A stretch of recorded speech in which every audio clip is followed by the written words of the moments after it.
এরে নবীর উম্মতের দল, আল্লাহ পাক রব্বুল আলামিন বলেন, বান্দা তাড়াতাড়ি ফিরিয়া আয়, আদর্শের রাস্তায় ফিরে আসো। আমি আল্লাহ তোমাদের জন্য তওবার দরজা খুলে রাখলাম। মানুষ যদি হতে হয়, স্কুলে পড়ো, কলেজে পড়ো, বাধা নাই, তবে কোরআনের ছোঁয়াটা লাগাইও, কোরআনওয়ালার সাথে সম্পর্ক লাগাইও, ওলামায়ে কেরামের দোয়া নিয়ে চলিও। এখনো যারা পারো নাই, আল্লাহর কাছে তওবা করো। আল্লাহর কোরআন সত্য না মিথ্যা? একটা ভুল কি আছে নাকি? ওই কোরআন সত্য, নবীর কথা সত্য, মিথ্যার কোনো অবকাশ নাই, পালাবার সুযোগ নাই রে বাবা। আল্লাহর কোরআন সত্য, ওই কোরআনে জান্নাতের বয়ান আছে, জাহান্নামের বয়ান আছে। কারা জান্নাতে যাবে, কারা জাহান্নামে যাবে আল্লাহ তাও বলেছেন। এক জাহান্নামটা কেমন, জান্নাতটা কেমন আল্লাহ বয়ান করে বলেছেন। ও যুবক, আজকে তুমি রাতের বেলা ঘুমাইতে যাও, মশারি টানাইয়া ঘুমাও, মশার কামড় সইতে পারো না। ওরে বান্দা, তুমি ফ্যান চালাইয়া ঘুমাও, সূর্যের গরম সহ্য করতে পারো না রে বাবা। মাওলার কোরআন মিথ্যা মনে করবা না, আমার নবীর কথা তুমি মিথ্যা মনে করবা না। সাহাবায়ে কেরাম জান্নাতের টিকিট পাইয়াও মরণ পর্যন্ত কান্না করলেন। ওই অন্ধকার কবরে কি উপায় হবে আমার? ওই কবরে যদি বান্দা তওবা না করিয়া গুনাহগার হইয়া কবরে যাও, ওই কবরে কোথায় পাবা মশারি? ওই কবরে গুনাহগারের জন্য জাহান্নামের আগুন বাবা একটা সেকেন্ডের আযাব সহ্য করতে পারবা না। মাওলার কাছে তওবা করো। ও যুবক, তোমার মতো কত বান্দা স্কুল কলেজে পড়িয়াও নামাজ ছাড়ে না, তুমি কেন পারবা না? ও বৃদ্ধ বাবাজিরা, আপনাদের মতো কত বুড়া মানুষ মসজিদে গিয়া গিয়া নামাজ পড়ে, নামাজ ছাড়ে না, আপনারা কেন পারেন না? ও মাইকের আওয়াজ শ্রবণরতা আম্মা জানেরা, বোনেরা, আপনাদের কত মা, আপনাদের মতো কত মা বোনেরা পর্দা করে, স্বামীর মাল হেফাজত করে, সময় মতো নামাজ পড়ে, তাহাজ্জুদ পড়ে, সন্তানগুলো আদর্শওয়ালা বানানোর চেষ্টা করে, আপনারা কেন পারবেন না? জীবনে যত অপরাধ করেছেন আল্লাহর দরবারে তওবার নিয়ত করেন, আল্লাহর কাছে মনে মনে বলেন, আল্লাহ জীবনে তো কম অন্যায় করলাম না, আজকে থেকে তৈরি হয়ে গেলাম রাহমাতুল লিল আলামিন। আল্লাহর কোরআন পেয়েছেন, মানুষের দাওয়াত দিতেছেন, 40 বছর আমার নবী দাওয়াত দেন না, কোরআন আসে না, দাওয়াতও নাই, নামাজের কথা নাই, রোজার কথা নাই, পর্দার কথা নাই। দীর্ঘ 40 বছর পরে আল্লাহ কোরআন যখন অবতীর্ণ করলেন, আমার নবীর দাওয়াত শুরু হয়ে গেল। এই যে দীর্ঘ 40 বছর আমার নবী দাওয়াতের কাজ করলেন না, 40 বছরের ব্যক্তি বিশ্ব নবী করলেন কি? বাইতুল্লাহর একটু দূরে হেরা পাহাড়, মায়ার নবী ওই বাইতুল্লাহর দূরে হেরা পাহাড়, অনেক উঁচু পাহাড়, ওই পাহাড়ের চূড়ায় উঠিয়া আবার ভেতর একটা গর্ত আছে। নবী ওখানে বসে বসে আল্লাহর ধ্যানে মহাব্বতে সময় কাটাইতেন। একদিন আর দুদিন না, লাগাতার 1 মাস, লাগাতার 2 মাস, লাগাতার এইভাবে সপ্তাহে সপ্তাহ। আমি আপনাদের থেকে একটু প্রশ্ন করে জানতে চাই, হেরা গুহার দাম বেশি নাকি বাইতুল্লাহর দাম বেশি? ইন্না আউয়ালা বাইতি উযিআ লিন-নাস, ইন্না আউয়ালা বাইতি উযিআ লিন-নাস লাল্লাযী বিবাক্কাতা মুবারাকাও ওয়া হুদা, মুবারাকাও ওয়া হুদান লিল আলামিন।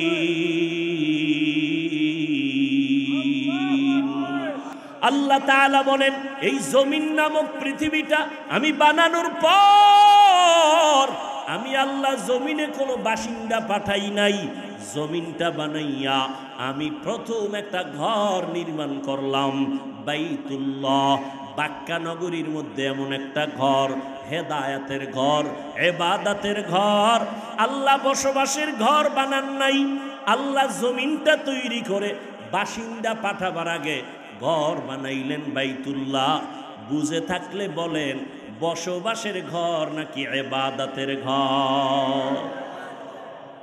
বসবাসের ঘর না বানাইয়া ইবাদতের ঘর বানাইলেন কেন?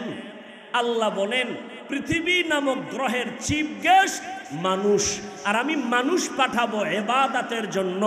অতএব আমি আগে ইবাদতের ঘর বানায় দিলাম, বসবাসের ঘর বানাই না কেন?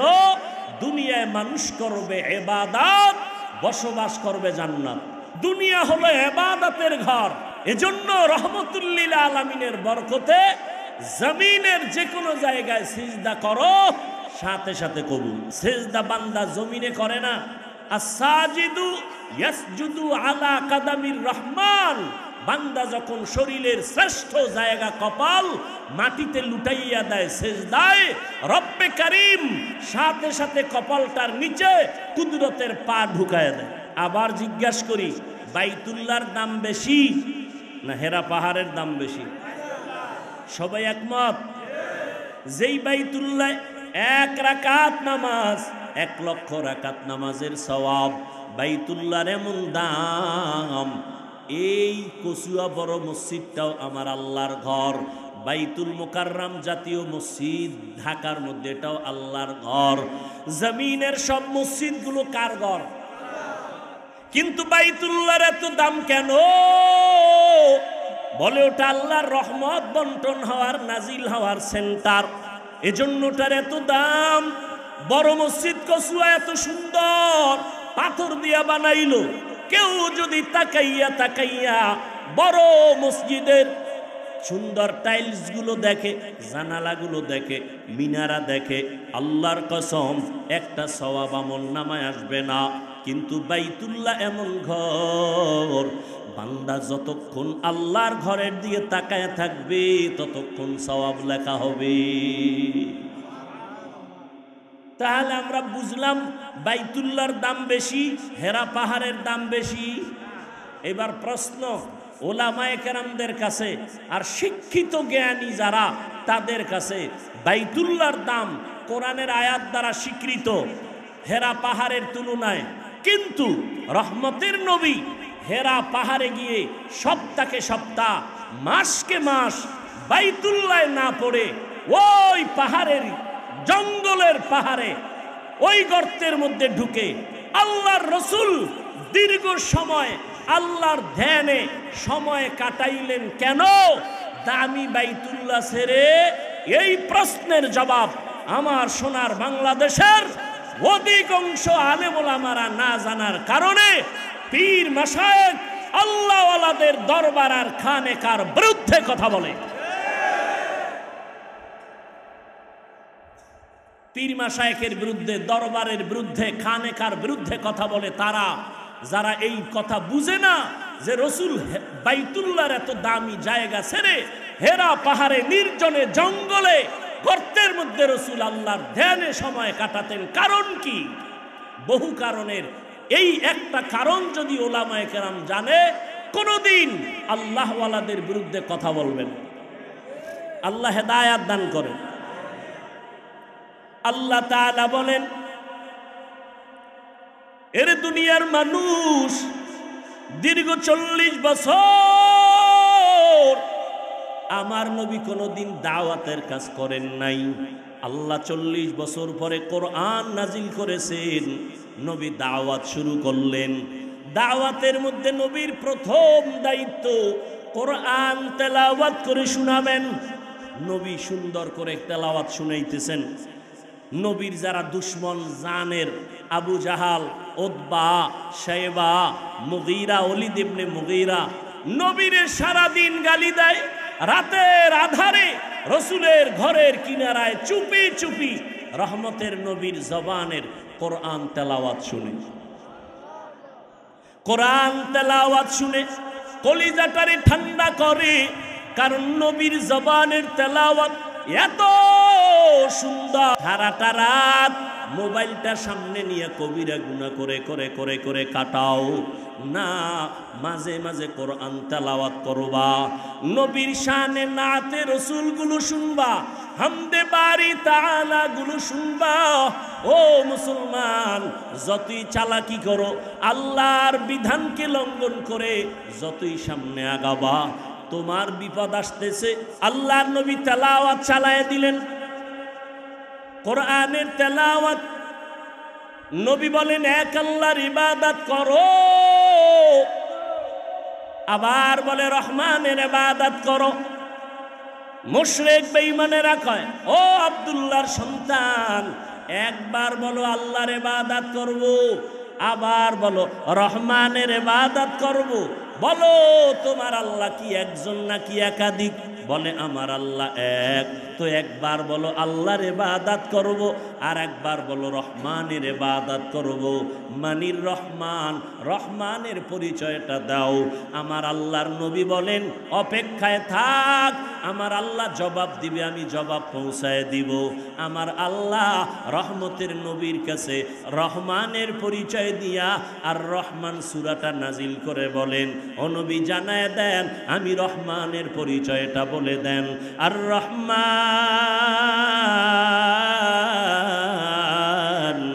আল্লামাল কুরআন।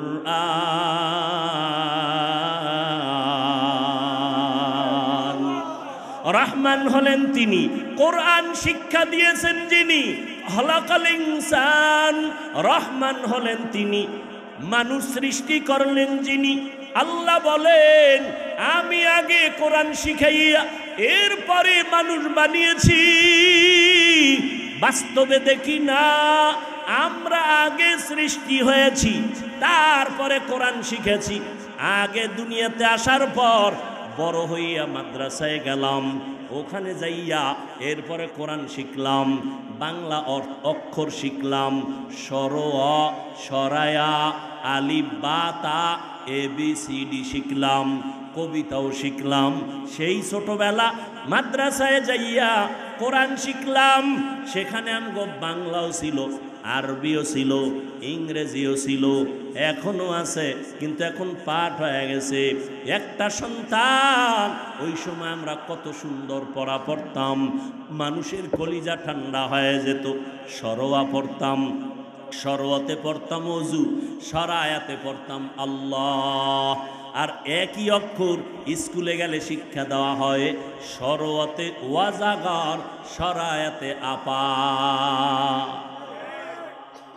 এইভাবে শিক্ষার মাধ্যমে আজ কত ধূম্রজাল সৃষ্টি হয়ে গেল। আমার কোমলমতি সন্তান ভালো আদর্শের শিক্ষা পায় না। কারণটা কি? বান্দা, তুমি চোখের চশমা যদি কালো গ্লাসের লাগাও, জমিনটা তুমি কালো দেখবা। যার কলবের মধ্যে ময়লা, ওই বান্দা খারাপ ভালোটাকেও দেখবে ময়লা। যাদেরকে এরে নবীর উম্মত শিয়ালের কাছে মুরগি আমানত দেওয়া যেমন বোকামি, ঠিক ধর্মের চাবি সুদখোর আর ধর্মান্ধ বেঈমান মুনাফিক নাস্তিকদের হাতে দেওয়াটাও তেমন বোকামি। ভাইরা আমার, আল্লাহর কাছে চোখের পানি ছেড়ে দোয়া করো, কারণ আল্লাহ তাআলার ওয়াদা, মুসলমান আল্লাহর গোলামি করার জন্য বানাইছেন। ওই মানুষগুলো যদি আল্লাহর গোলামি বাদ দিয়া মানুষের গোলাম হয়, তখন আমার আল্লাহ বেঈমানের হাতে পাওয়ার দিয়ে দিবে মুসলমানের পিটাবার জন্য। আল্লাহ মুসলমানের শাস্তি দেওয়ার জন্য বেঈমানের হাতে পাওয়ার দিয়ে দিবে। কেন? মুসলমান দাবি করে মানুষের গোলাম হয়েছো কেন? গোলাম হবা আল্লাহ। কার গোলাম? আমার শক্তির অভাব আছে। এই দুনিয়ায় আগের তুলনায় মাদ্রাসা কম, মসজিদ কম, মুসলমান কম, আলেম ওলামা কম, এরপরও হাতে গোনা কয়েকটা। এদের সামনে আমরা দুর্বল কেন? আজ আমাদের মুসলমানের একতাবদ্ধতা নাই, ভেঙ্গে টুকরো টুকরো হয়ে গেছে। একের পেছনে আর একজন লেগে আছি। নিচে নামাবার প্রহরী হইয়া কাজ করতেছি, কে মুসলমান উপরে উঠবে এটা নিয়েও কোনো চিন্তা নাই। গীবত শেকায়াত করে করে করে করে জীবনটারে ভারী করে ফেলেছি। অথচ মুসলমান তোমার ইমানের পাওয়ার, তাওহীদের পাওয়ার নিয়ে যদি আগাও, আল্লাহ তাআলা ৩১৩ জনকে হাজার বেঈমানের মোকাবেলায় বিজয় দিয়েছেন। ওই আল্লাহ এখনো আছে না? না, সারা দুনিয়ার মুসলমানের উপরে ওদের টার্গেট। এরে নবীর উম্মতের দল, এখনো যদি সজাগ না হও তাহলে আমাদের কপালে আরো বিপদ অপেক্ষা করতেছে। অন্যের বিপদ দেখা খুশি হইও না। আমি তো সব জায়গায় বলি, এরে মুসলমান, কাফনের কাপড় কিনে রেডি হইয়া যা। কখন ইহা হাম সব মুসাফির দিল না লাগা,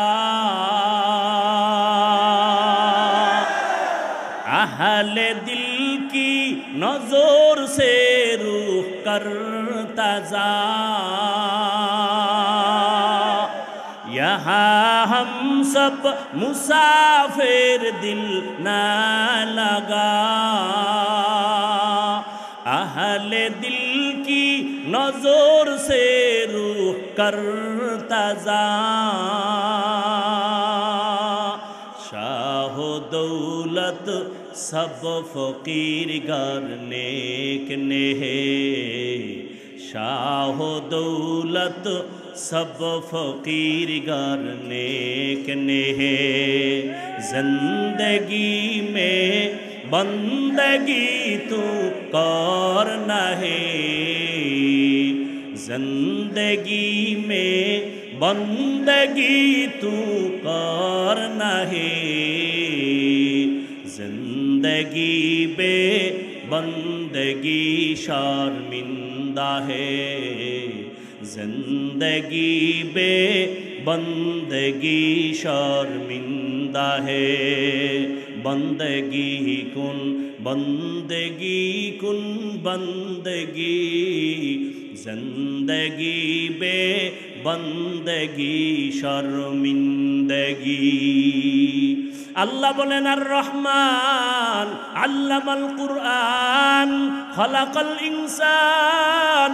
রহমান হলেন তিনি, কোরআন শিক্ষা দিলেন যিনি, মানুষ বানাইলেন যিনি, তিনি হলেন আমার রহমান। আল্লাহ তাআলা উল্টা বললেন কেন? আমরা আগে জন্মগ্রহণ করেছি, এরপরে কোরআন শিখলাম। আল্লাহ কয় না না, আমি আগে কোরআন শিখাইয়া তারপরে মানুষ বানাইছি। আল্লাহ উল্টা বলার কারণটা কি? মুফাসসিরিনে কেরাম বলেন আমার আল্লাহর কথাই সঠিক, আমরা বুঝতে পারি না। ফিআলুল হাকিম লা ইয়াখলু আনিল হিকমা, হাকিমের কাজ হিকমত থেকে খালি না। আল্লাহ উল্টা বললেন কেন? মুফাসসিরিনে কেরাম বলেন আল্লাহর দরবারে সব মানুষের কোনো দাম নাই, মাত্র একদল মানুষের দাম। জন্মগত মানুষের দাম নাই। আদম নবীর বংশে জন্ম নিয়া বংশগত মানুষের কোনো দাম নাই। আল্লাহর দরবারে একদল মানুষের দাম, ওই মানুষটা হলো একমাত্র গুণের মানুষ। বলেন কিসের মানুষ? বংশগত মানুষের দাম নাই, জন্মগত মানুষের দাম নাই। কোন মানুষের দাম? গুণের মানুষ। এবার জানা দরকার গুণের মানুষ কাকে বলা হয়? যেই জিনিসটা যেই কাজের জন্য বানানোওয়ালা বানায়, ওই কাজটা হলো ওই জিনিসের গুণ। যেমন উদাহরণ দিয়া বলি, এই যে আমি মাইকে কথা বলি, এই মাইকওয়ালা মাইক বানাইছে কেন? আওয়াজটা দেওয়ার জন্য। তাহলে আওয়াজ দেওয়া হলো মাইকের গুণ। বাতিওয়ালা বাতি বানাইছে কেন? আলো দেওয়ার জন্য। আলো দেওয়া হলো বাতির গুণ। পাখাওয়ালা পাখা বানাইছে কেন? বাতাস দেওয়ার জন্য। বাতাস দেওয়া পাখার গুণ। বলেন মাইকের গুণ কি? পাখার গুণ কি? বাতির গুণ কি? যেই জিনিসটা যেই কাজের জন্য বানায়, ওই কাজ হলো ওই জিনিসের গুণ। মাইক যদি আওয়াজ না দেয়, ভেঙ্গে ফেলো, এটা গুণের মাইক না। বাতি যদি আলো না দেয় এটাকেও বাদ দাও, এটা গুণের বাতি না। মাইক বানাইছে আওয়াজ দেওয়ার জন্য, আওয়াজ দেওয়া মাইকের গুণ। যেই জিনিসটা যেই কাজের জন্য বানায় ওই কাজ হলো ওই জিনিসের গুণ। আল্লাহ তাআলা মানুষ আমাদের কেন বানাইছেন? সারা রাত মোবাইল হাতের মাঝে রাইখা মোনাজাত দেওয়ার জন্য। আমরা মোনাজাত দি বইয়া, মোবাইলওয়ালারা মোনাজাত দেয় হইয়া, ঠিক নি? বালিশে মাথাটা লাগায় মাঝখানে মোবাইল, ঠিক নি? আল্লাহ হেদায়াত দান করুন। এরে যুবক, কয়দিন আর গুনাহ করবি রে বাবা? পায়ে হাত রেখে বলি, মাথায় টুপি দিয়া ঠগি নাই, দাড়ি লম্বা করে ঠগি নাই, কওমি মাদ্রাসায় পড়েছি। তোমাকে আমি বলি না কওমিতে না পড়লে গুনাহ হবে। তাবলীগ করেছি, তোমাকে বলি না তাবলীগ না করলে জাহান্নামে যাইবা। আহলে হক পীর মাশায়েখের লাইনে চলি, কই তোমাকে বলি না পীরের কাছে না গেলে জাহান্নামে যাইবা। আমি পাঁচ কল্লি টুপি মাথায় দিলাম, তোমাকে বলি নাই এরে যুবক টুপি যদি মাথায় না দাও জাহান্নামে যাইবা। একবারও বলি নাই স্কুল ছাড়ো, কলেজ ছাড়িয়া মাদ্রাসায় আসো, তাও বলি নাই। বরং যেখানেই থাকো, যেই কাজ করো রে বাবা, মদিনার নবীর আদর্শের মালা গলায় লাগাও, আমার মাওলার গোলাম হইয়া কবরে যাও। আল্লাহ মানুষ কেন বানাইছেন? আল্লাহ তাআলা বলেন, ওয়ামা খালাকুতুল জিন্না ওয়াল ইনসা ইল্লা লিয়াবুদুন।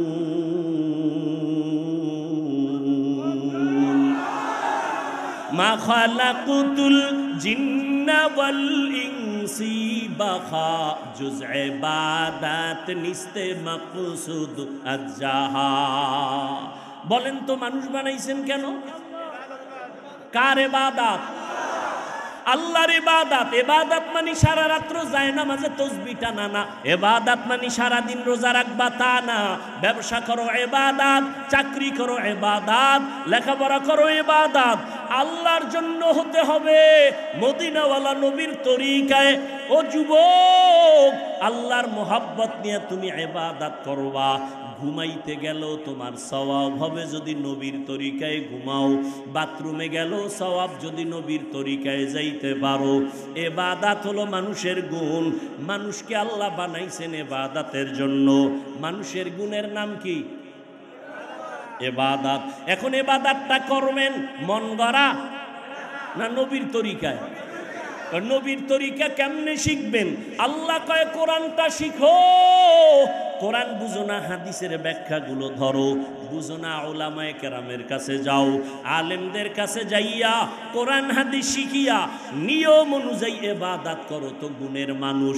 আল্লাহ এই দিকে ইঙ্গিত করে বলেন, আর রহমান আল্লামাল কুরআন খালাকাল ইনসান। আমি এমন রহমান, কোরআন শিখাইছি, পরে মানুষ বানাইছি। অর্থাৎ কোরআন আর হাদিসের আলোকে উলামায়ে কেরামের পরামর্শ নিয়ে নবীর তরিকায় যারা ইবাদত করবে তারা গুণের মানুষ। কোরআনের মাধ্যমেই গুণের মানুষ হওয়া সম্ভব। আর যারা কোরআনের শিক্ষা ছেড়ে দিবে এরা ডাক্তার হবে, তবে তাসনিমার মতো পশু হয়ে যাবে। মানুষ যদি হতে হয় স্কুলে পড়ো, কলেজে পড়ো, বাধা নাই, তবে কোরআনের ছোঁয়াটা লাগাইও, কোরআনওয়ালার সাথে সম্পর্ক লাগাইও, উলামায়ে কেরামের দোয়া নিয়ে চলিও। এখনো যারা পারো নাই আল্লাহর কাছে তওবা করো। আল্লাহর কোরআন সত্য না মিথ্যা? একটা ভুল কি আছে নাকি?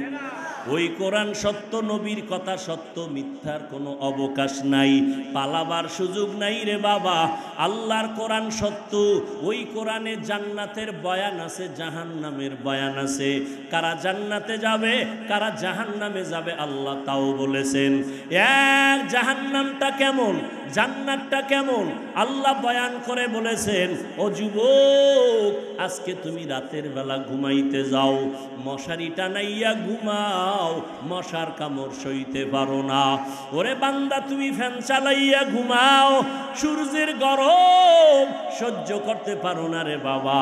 মাওলার কোরআন মিথ্যা মনে করবা না, আমার নবীর কথা তুমি মিথ্যা মনে করবা না। সাহাবায়ে কেরাম জান্নাতের টিকিট পাইয়াও মরণ পর্যন্ত কান্না করলেন। ওই অন্ধকার কবরে কি উপায় হবে আমার? ওই কবরে যদি বান্দা তওবা না করিয়া গুনাহগার হইয়া কবরে যাও, ওই কবরে কোথায় পাবা মশারি? ওই কবরে গুনাহগারের জন্য জাহান্নামের আগুন। বাবা একটা সেকেন্ডের আযাব সহ্য করতে পারবা না, মাওলার কাছে তওবা করো। ও যুবক, তোমার মতো কত বান্দা স্কুল কলেজে পড়িয়াও নামাজ ছাড়ে না, তুমি কেন পারবা না? ও বৃদ্ধ বাবাজিরা, আপনাদের মতো কত বুড়া মানুষ মসজিদে গিয়া গিয়া নামাজ পড়ে, নামাজ ছাড়ে না, আপনারা কেন পারেন না? ও মাইকের আওয়াজ শ্রবণরতা আম্মা জানেরা, বোনেরা, আপনাদের কত মা, আপনাদের মতো কত মা বোনেরা পর্দা করে, স্বামীর মাল হেফাজত করে, সময় মতো নামাজ পড়ে, তাহাজ্জুদ পড়ে, সন্তানগুলো আদর্শওয়ালা বানানোর চেষ্টা করে, আপনারা কেন পারবেন না? জীবনে যত অপরাধ করেছেন আল্লাহর দরবারে তওবার নিয়ত করেন, আল্লাহর কাছে মনে মনে বলেন, আল্লাহ জীবনে তো কম অন্যায় করলাম না, আজকে থেকে তৈরি হয়ে গেলাম, আর নামাজ ছাড়বো না, আর বেপরদায় চলবো না, আর দাড়ি কাটবো না, মা বাবার অবাধ্য হব না, উলামায়ে কেরামের পরামর্শ নিয়া নবীর তরিকা মেনে চলবো। তওবা করার মতো যদি অন্তর তৈরি হয়, যদি অন্তরে কোনো মুনাফিকি না থাকে, খাঁটি তওবার নিয়তে দুটো হাত আমার আল্লাহকে দেখাইয়া দেই। আয় আল্লাহ, হাতগুলো কবুল করে নেন, আমাদের তওবা কবুল করে নেন, তওবার উপরে মজবুত হইয়া চলার মতো তৌফিক দান করেন, আমিন। আলহামদুলিল্লাহি রাব্বিল আলামিন, ওয়াসসালাতু ওয়াসসালামু আলা সাইয়্যিদিল আমবিয়াই ওয়াল মুরসালিন وعلى آله وأصحابه أجمعين يا أرحم الراحمين يا أرحم الراحمين يا أرحم الراحمين رب ارحمهما كما ربياني صغيرا اللهم إنك عفو كريم تحب العفو فاعف عنا ও দয়ার মালিক, এত বৃষ্টি আর কাদার ভেতরে কুদরতের নজর দিয়া দেখি এই রাতের গভীর আপনার গোলামরা আপনার দরজা ছাড়িয়া যায় নাই, দুনিয়ার বাড়িওয়ালাদের দরজাগুলো বন্ধ, আপনার রহমতের দরজা বন্ধ নাই রে আল্লাহ। আপনার দরওয়াজায় আমরা গুনার বোঝা নিয়ে হাত তুলেছি। কত উলামায়ে কেরাম, কত মুরব্বী হাজি সাহেব, কত ব্যবসায়ী, কত চাকরিজীবী, কত যুবক, কত ছাত্র ভাই, পর্দার আড়ালের কত মা বোনেরা হাত তুলেছে। ও দয়ার মালিক, আমরা তওবার নিয়তে হাত উঠাইলাম, মেহেরবানি করে আমাদের জীবনের সব গুনাহগুলো মাফ করে দেন আল্লাহ। আয় আল্লাহ, মাহফিল কবুল করিয়া নেন, আগামীকালের মাহফিল কামিয়াবি দান করেন। আয় আল্লাহ, এলাকায় শান্তি দান করেন, সুন্নাতওয়ালা জিন্দেগি দান করেন, ঘরে ঘরে কোরআনের আওয়াজ চালু করে দেন আল্লাহ। মা বোনদের আবেদা বানায় দেন, সন্তানগুলো নেককার বানায় দেন, যারা লেখাপড়া করে পরীক্ষার্থী কামিয়াবি দান করেন, সারা দুনিয়াবাসীকে মাফ করে দেন, বেঈমান জালেমদের ধ্বংস করে দেন আল্লাহ। আয় আল্লাহ, মুনাফিকদেরকে আপনি হেদায়েত দান করেন, বাংলার জমিনকে শান্তির জমিন বানায়া দেন, প্রশাসনিকভাবে যারা কাজ করে দিনের খাদেম বানায়া দেন। আয় আল্লাহ, আমাদের দিলের নেক আশা পূরণ করে দেন, সমস্ত মাদ্রাসাগুলো কবুল করে নেন, মসজিদগুলো কবুল করে নেন আল্লাহ। আয় আল্লাহ, অন্য শিক্ষা প্রতিষ্ঠান নবীর আদর্শে কবুল করে নেন আল্লাহ। শিক্ষার গজব, শিক্ষার ভিতরে অপসংস্কৃতির থেকে আমার সন্তানগুলোকে কুদরতের হাতে হেফাজত করেন। আয় আল্লাহ, প্রত্যেকটা শিক্ষার ভিতরে রসুলের আদর্শের ব্যবস্থা করে দেন আল্লাহ। আয় আল্লাহ, আদবওয়ালা বিনয়ী জিন্দেগি দান করেন। আয় আল্লাহ, সবার কামাই রুজি ব্যবসা চাকুরিতে হালালভাবে বরকত বাড়ায় দেন। ও আল্লাহ, নবীজির রওজায় গিয়া সালাম দেওয়ার তৌফিক দান করেন। বাইতুল্লাহর গিলাফ ধরে লাব্বাইক বলার তৌফিক দান করেন। আয় আল্লাহ, গুনার কারণে দিলটা পাথর, চোখে পানিও নাই, কান্নাওয়ালা চক্ষু দান করেন আল্লাহ। আয় আল্লাহ তাআলা, আমরা যারা হাত তুলেছি জানি না কার মা নাই বাবাও নাই, অন্ধকার কবর থেকে দোয়ার অপেক্ষায় আছে। ও সন্তান, ওই মা বাবার চেহারাটাও কি মনে পড়ে না? আয় আল্লাহ, জানি না এই ময়দানে কারা ইয়াতীম। আয় আল্লাহ, মেহেরবানি করে সবার কবর জান্নাতের বাগান বানায় দেন। যারা বেঁচে আছেন হায়াত বাড়ায় দেন, অসুস্থ যারা সুস্থ করে দেন আল্লাহ। আয় আল্লাহ, একটা কবর কেউ আযাব দিবেন না রে আল্লাহ। সমস্ত আম্বিয়ায়ে কেরাম, সাহাবায়ে কেরাম, শুহাদায়ে কেরাম, আউলিয়ায়ে কেরাম, আসাতাজায়ে কেরাম যারা দুনিয়াতে নাই সবার মাকাম জান্নাতে উঁচু বানায়া দেন আল্লাহ। যারা বেঁচে আছেন হায়াত বাড়ায়া দেন। আয় আল্লাহ, আসাতাজায়ে কেরাম, তালিবুল ইলমদের কবুল করে নেন। আমাদের রিয়া হাসাদ কিবির দূর করে অন্তর থেকে ইখলাস দান করেন। এলেম হেলেম হিকমত আমলে বরকত বাড়ায়া দেন।